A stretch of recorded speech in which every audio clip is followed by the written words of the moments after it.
Cube Radio. Salut, c'est Charles Tran avec l'équipe dans 5 minutes. On s'intéresse aux sciences, à l'histoire et à l'actualité. Aujourd'hui, on parle de mode. On le dit pas assez souvent, mais saviez-vous qu'après la pétrochimie, la mode est la deuxième industrie la plus polluante, entre 3 et 10 % des émissions de CO2. Comment ça? Pour le comprendre, il faut interroger la chaîne de production dans son ensemble, pas seulement l'utilisation par tout un chacun du produit, du vêtement. Et c'est en ça que l'analyse du cycle de vie peut être un outil précieux pour quantifier les impacts environnementaux potentiels des produits et des produits de la mode en ce qui nous concerne. Pour mieux s'armer face au casse-tête du magasinage éthique, voici quelques pistes avec mon collègue Benjamin Bourque.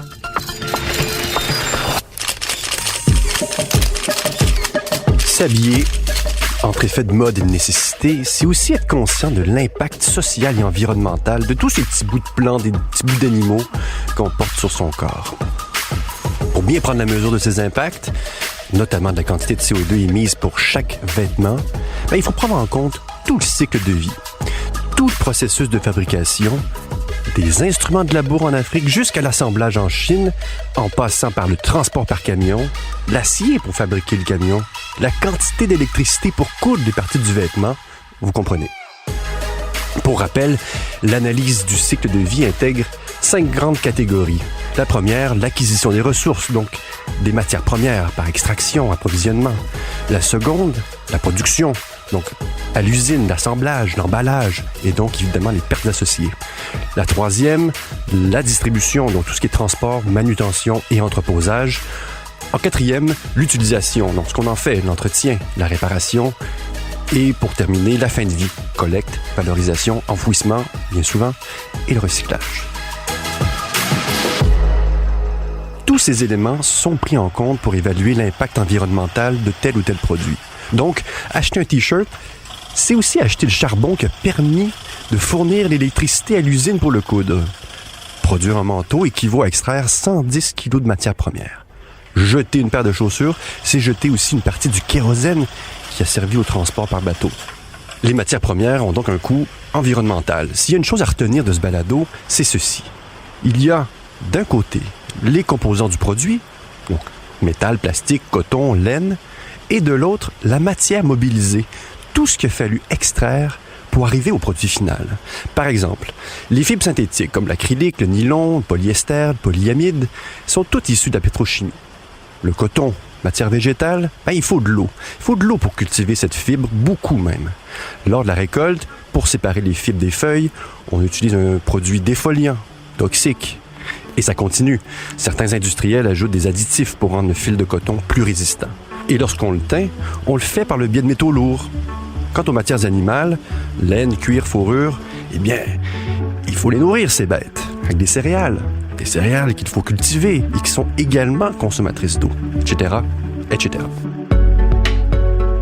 Produire, c'est donc inévitablement polluer. Confectionner un vêtement, c'est faire tourner des machines à tisser, des machines à coudre, à tanner, à teindre. Une analyse du poids environnemental d'un vêtement ne peut faire l'économie de l'endroit où il est fabriqué et par conséquent du type d'énergie utilisée. Par exemple, en Afrique seront mobilisées des ressources fossiles, du charbon. En revanche, un chandail en coton recyclé nécessite davantage d'uranium parce qu'il sera mis en forme en Europe, parce que le nucléaire y est la principale source d'énergie.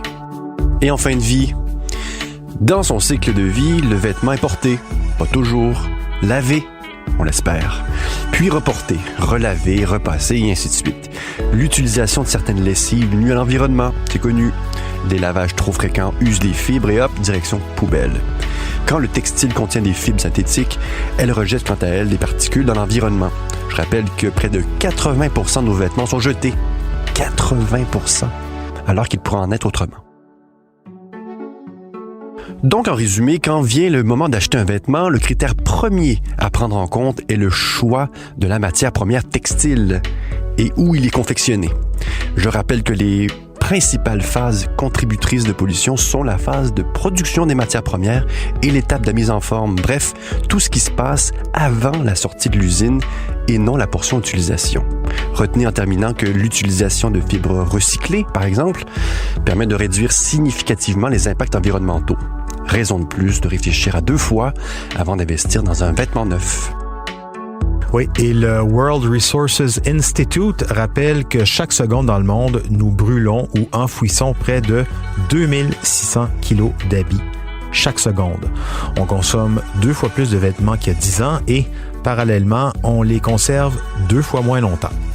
Donc oui, laver à l'eau froide ou sécher son linge à l'air libre, c'est une bonne idée pour économiser un peu, pour se nettoyer la conscience surtout, mais dans le cycle complet de la production de vêtements, de la mode, ça n'a pas en soi un gros impact. Prendre soin de ses vêtements pour les garder longtemps, en acheter de seconde main lorsque c'est possible, c'est peut-être la meilleure manière de faire une différence d'un point de vue environnemental. Et certainement d'un point de vue style aussi. Merci Benjamin Bourque. C'était en 5 minutes.